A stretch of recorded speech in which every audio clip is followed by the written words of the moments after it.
We hand over to our second keynote speaker of the day, and I've been very grateful to Professor Ernesto Macaro for his warmth and his accommodation right throughout this planning process, his guidance, and he comes from, those of you who know him, he comes from a background in teaching, and then for the last number of years has been researching and publishing quite heavily, particularly in the areas of EMI, so it's been quite a nice lead-in really in the last, I've had a couple of papers along those lines. And he's Professor of Applied Linguistics at the University of Oxford, where he is Director for the Centre of Research and Development in English Medium Instruction, and he is a former Director of the Department of Education here. It's my pleasure to welcome Ernesto. Thank you very much for your introduction, and also thank you for the invitation. It's very kind. I've actually, although I haven't been to all the presentations, I really enjoyed, and I like the format. I think there's got some real, future, and so great. I am really going to give you a very brief introduction to EMI. It's a huge area. If I go a bit too fast, I do apologise from the start. Well, you saw Mizuki actually giving you a definition of the EMI, and it's that. These are the English language to teach academic subjects other than English in countries or jurisdictions in which the majority of the population's first language is not English, but that's actually quite problematic. You have to start unpacking that, and that's why I've got it in different colours, what we mean by the use of. Kevin's already said, you can code switch or you can translanguage. The English language, which academic subjects? Is it applied linguistic an academic subject other than English itself, or is it so closely linked to English that it starts not being EMI? And so on and so forth. And whether, the majority of the population's first language, not English, has to be a criterion, has also been challenged by a number of people to whom I've made this presentation. So it's an interesting one, because it actually generates the questions. It actually generates the research questions. What are the international policy drivers in Europe? There was the Bologna process. I don't know if you're familiar with that, but the idea of making all EU universities accessible to everybody to facilitate mobility between the universities, that was called the Bologna process. But whereas at the same time Europe's tried to have this plurilingual policy, i.e. mother tongue plus two, but this has gone directly against that, because as soon as you start making people move around from university to universities, because you've got same standardized assessment systems, or better standardized assessment system, the English language then starts taking control of the situation. People have to start teaching through the medium of English. In another international policy driver is in the AZ, in the Association of Southeast Asian Nation, where the General Secretary did this quote, which I'll just let you read. So then English becomes an indispensable tool to bring the ASEAN community closer together, and therefore, maximum exposure to English gets translated into EMI, English Medium Instruction. Just one country that I'm quite familiar with, in Italy, lists 55 universities offering EMI at UG level in 2016. The Rectors Association, the CRUI, lists 81 universities offering EMI programs at least at master's and doctoral level. And Italy is usually quite a slow country to make any changes in education, believe me. So there's a kind of an assumed link between, the English language, free trade, economic development, globalization, internationalization. All these things get lumped in together in a very kind of slightly superficial way, but they are nevertheless, it's the reality. And this interesting quote from Hamid et al. Some people believe that switching the medium of instruction to English is a relatively simple and cheap solution to both the problems of internationalization, and upgraded local language proficiency. So you solve the problems of making your universities international, and you solve the national deficiency in English language by simply having all your subjects, or many of your subjects, taught through the medium of English. What are the current models being developed in EMI? I would say there are three. There's a preparatory year model, such as in Turkey, the United Arab Emirates, Saudi Arabia, where you leave school, you do a 1-year intensive English language upgrade, if you like, and then you can start your subjects through the medium of English.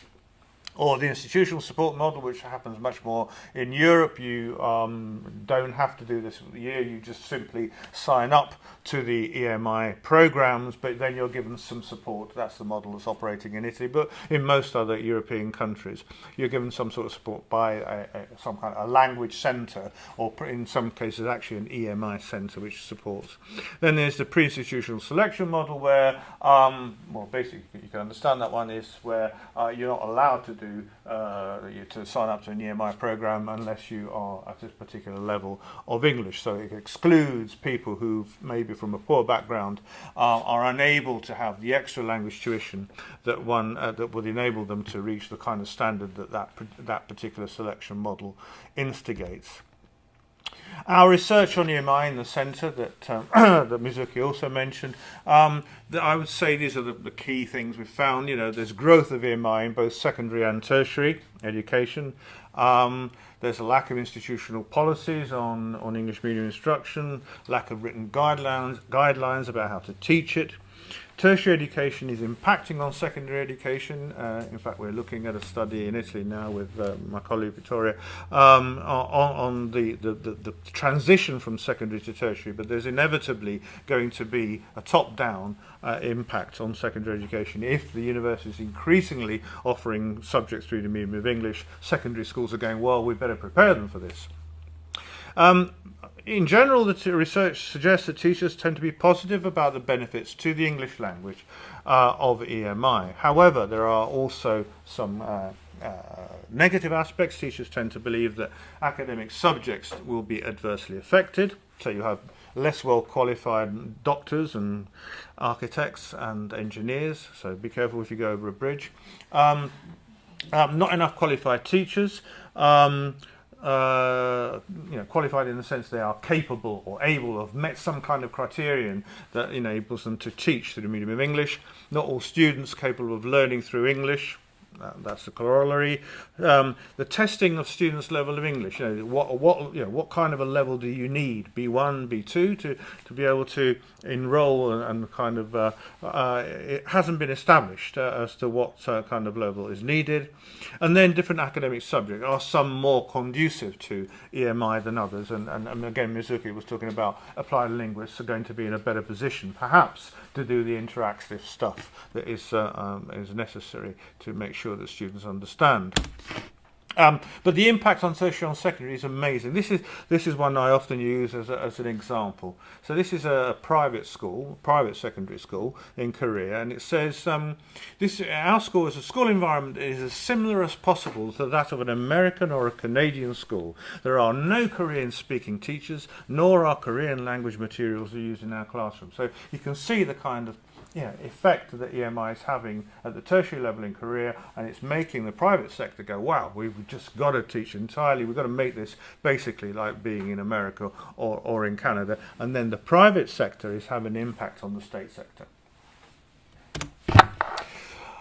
We've recently done a systematic review. It's just about to come out in the next few weeks in the journal Language Teaching as a state-of-the-art article. But I'll just give you the key findings of that. There's no consensus in the research field about the label. Some people use English as a medium of instruction, English as the medium of education. Some people start using the word CLIL, content and language integrated learning, with no real specification of what they're talking about. There's just an assumption that we all know what it is. And in fact, as you can tell from the early the early definition that I gave, it isn't that simple. So then the question is, EMI, the umbrella term, which then encompasses content and language integrated learning, a term which is used in Europe primarily, and increasingly also in the higher education sector, because we have ICLHE, integrating, notice the different format of the verb, integrating content and language in higher education. So it's very messy out there. There's tons of research going on, but it's very, very messy. Nobody really has a clear idea of what the construct is, nor is there a clear research agenda, in our view. A few more research findings. Some variables not explored, for example, gender. Now you might think, why would you want to explore gender? Well, actually, we've just published an article about Turkish students, and what we found is some interesting gender differences there. And you might ask the question, is it possible that EMI may change the gendered nature of certain subjects? Could it be that more females might be more interested in engineering, where currently, you're looking at maybe 95% of engineer students are males? And then there's not really enough research on private versus public institutions and the kind of impact that I have suggested that they have. The concept of proficiency needed to learn to teach through EMI is really not researched sufficiently. We've just finished collecting data on what we, a research project looking at certification. Do EMI teachers, would they like certification? But what would that certification consist of? What do they think proficiency means? Enough proficiency in English to teach through English. So does it just mean that you can convert your slides from Chinese into English, or does it mean that you've actually understood the ramifications of explaining a concept through the medium of English? So what do we, let's think about English proficiency in terms of the students. We might assume a time on task principle, where more time students spend being exposed to English, the better the language outcomes. That's a bit of an assumption. And then we could ask the question, what kind of measurements would we use if we were comparing EMI students with EFL students who just learnt the subject itself? Would it be fair to do the same test? Would we just look at receptive skills, but then that would be favouring the EMI students, or the productive skills? That might be favouring the EFL students. So it's a bit of a problem, and people are doing this all the time, saying, EMI is better than EFL, or EFL is better than EMI. So there is that kind of discussion going on. But what kind of tools would we use? What kind of tests would we use? One approach might be to just ask, has the EMI done the job better of preparing students for further studies? So if they've done undergraduate studies through EMI, are they now better prepared to do postgraduate work through the same medium? If we believe that, another one could be about changing methods, right? The one belief is that EMI will change higher education teaching methods. If we believe that learning will benefit from a more communicative approach, then we should be looking for evidence that content taught through the medium of English is indeed producing more communication in the classroom, or is actually making less communication. The study that I did with a colleague in Hong Kong, Yung-Yi Lo, showed that actually when they switched in secondary to EMI, they actually used less interactive methods than they were using through the medium of Chinese. Do we know any studies which have showed English proficiency gains in higher education as a result of EMI? An interesting one is by Rogier in the UAE. Mind you, there's no comparison group, no direct comparison group. She sampled over 2 years. The EMI sample averaged a half a band score gain in IELTS, 0.5 of a gain in IELTS in speaking, and nearly that in reading. Now that sounds not too bad, 2 years, but actually if you look at general EFL courses, to move up 1/2 of an IELTS grade, students need to undertake between 200 and 240 hours of English language teaching, which actually is about 10 weeks of an intensive EFL course. So you could actually do an intensive EFL course and move up the same amount as a 2-year EMI at this particular UAE university. There are questions to be asked about how you measure the gains that you make from EMI. Am I doing for time? Oh, thank you.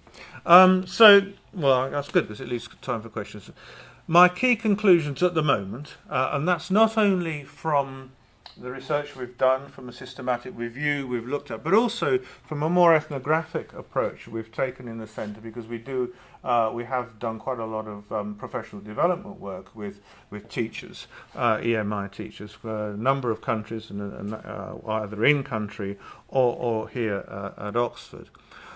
I think three factors will make it more successful than currently seems to be the situation. First of all, stakeholders, i.e. teachers and students, have to be involved in deciding on the policy and the way that it's being implemented. Should you just rush into it? Or should we think very carefully about staging it in some way?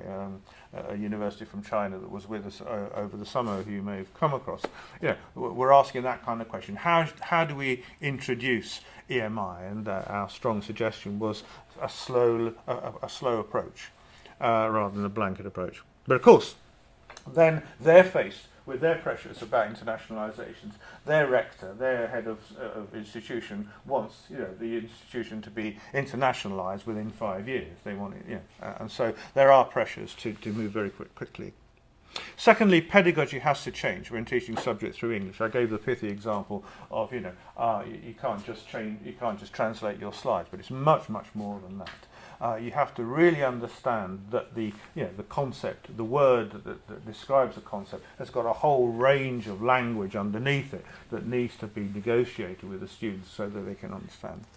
And the third one, because we've done a project which was quite successful, was on the need for collaboration between English language specialists and the EMI teacher in the institution. That was also in Turkey, where over a period of time they got together in the planning stage of the EMI lecturer's lecture lesson, and the English language specialist, as it were, gave advice on